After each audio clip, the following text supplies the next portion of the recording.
Saudara, di pembacaan katekismus kita beberapa waktu belakangan, kita sudah belajar tentang beberapa istilah yang berkaitan dengan keselamatan kita. Saudara, 2 minggu lalu kita belajar tentang pembenaran. Pembenaran adalah di mana kita, manusia yang sebenarnya berdosa, dibenarkan hanya karena kebenaran Kristus. Saudara, minggu lalu kita belajar tentang adopsi, di mana kita yang sudah dibenarkan juga dijadikan sebagai anak-anak Allah.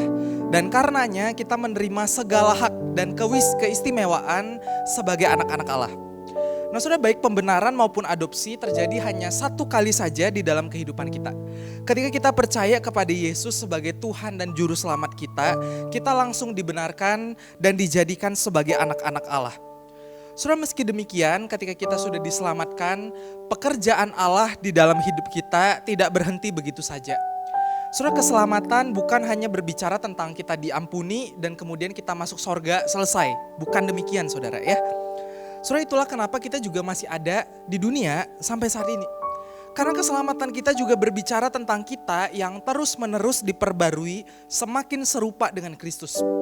Nah inilah yang dimaksud dengan Tuhan. Saudara, katekismus hari ini menjelaskan bahwa pengudusan adalah anugerah Allah yang membarui diri kita di dalam keserupaan dengannya sehingga kita dimampukan semakin mati terhadap dosa dan hidup bagi kebenaran.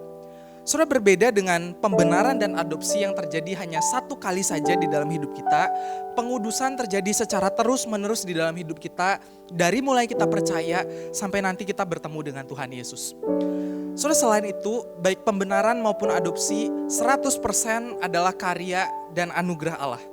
Tidak ada satu andil manusia pun yang membuat kita layak dan bisa dibenarkan, diadopsi menjadi anak-anak Allah. Saudara, tetapi pengudusan berbeda. Setelah kita dibenarkan, kita diadopsi, maka kita juga punya kemampuan untuk menjalankan pengudusan itu di dalam hidup kita. Itulah kenapa Paulus berkata kepada jemaat di Filipi, karena itu tetaplah kerjakan keselamatanmu dengan takut dan gentar.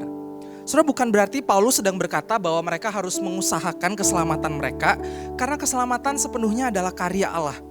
Saudara, tetapi sebaliknya Paulus sedang mendorong jemaat di Filipi untuk menunjukkan buah dari keselamatan mereka, buah dari iman percaya mereka. Dengan cara berjuang hidup kudus, berjuang mematikan dosa, dan berjuang hidup bagi kebenaran. Saudara, dengan kata lain, Paulus sedang berbicara mengenai pengudusan dan mendorong jemaat di Filipi untuk terus mengusahakan hidup yang kudus itu. Tetapi menariknya, setelah ini Paulus berkata, karena Allah lah yang mengerjakan di dalam kamu, baik kemauan maupun pekerjaan menurut kerelaannya. Saudara, artinya kita yang percaya memang punya peranan untuk terus berjuang, mengupayakan hidup yang kudus itu.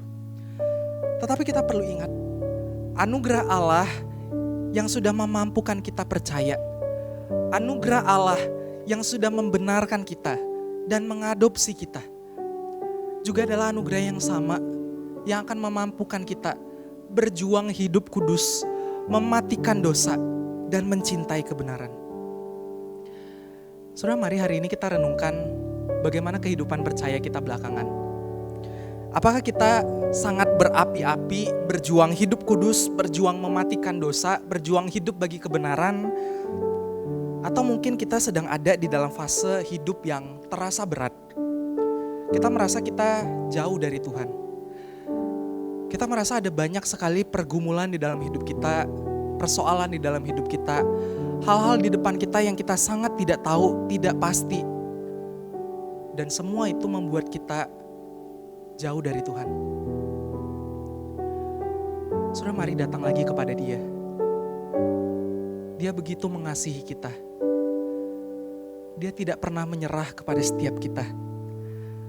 Dan mari datang kepadanya, mohon anugerah dan kekuatannya, menolong kita sekali lagi, berjuang hidup kudus, berjuang semakin serupa dengan Kristus, Tuhan kita. Kiranya Tuhan menolong kita. Saudara, silakan bangkit berdiri.